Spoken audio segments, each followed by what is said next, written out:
Mastering, audio mastering, and again, I'm speaking entirely from my experiences and my years of doing it, but mastering is the final stage of the recording process. So basically, a band goes in and records in a multi-track environment, and then they mix that down to a stereo format, then they bring that to a mastering guy, and the mastering guy is going to listen to it in a different way than like the studio recording guy and mixing guy. Sometimes they're the same person, sometimes different, but a mastering guy is going to listen to it in a different way.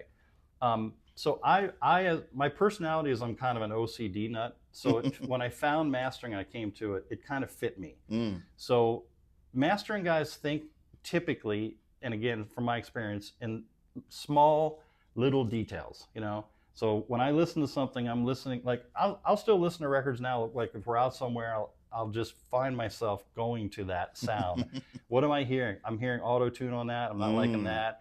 I'll hear a fade and it'll go really fast and get cut off real quick. I hate that. All that stuff bugs me because it's stuff that I wanted to do better.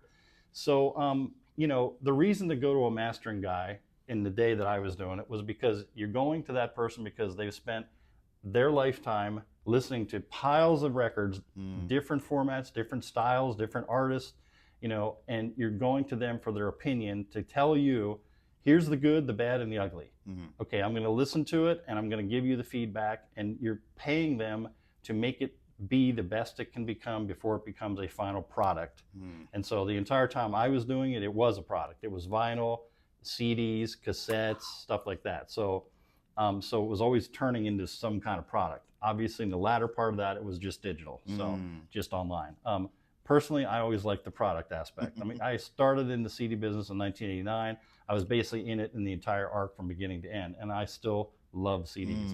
I love to hold them. I love to look at them. I love to look at, there's things as working at a CD plant, I look at and I can pick up a disc and tell right away that most other people wouldn't even notice. So I like looking at them. I loved when they came out. I just thought they were kind of magical, frankly. So, and I grew up with cassettes and vinyl, and I loved both those things too. Like when I was a kid, for me, like looking at tape was like, it just was like magical to me. Right. It was like oxide and backing and like thinking like, how is this getting on here? Same thing with vinyl, like from even the time I was a little kid, like 5 years old, looking at a record being played, some Bing Crosby thing or Elvis record or something my mom had, and I just marveled at that. It just was like amazing.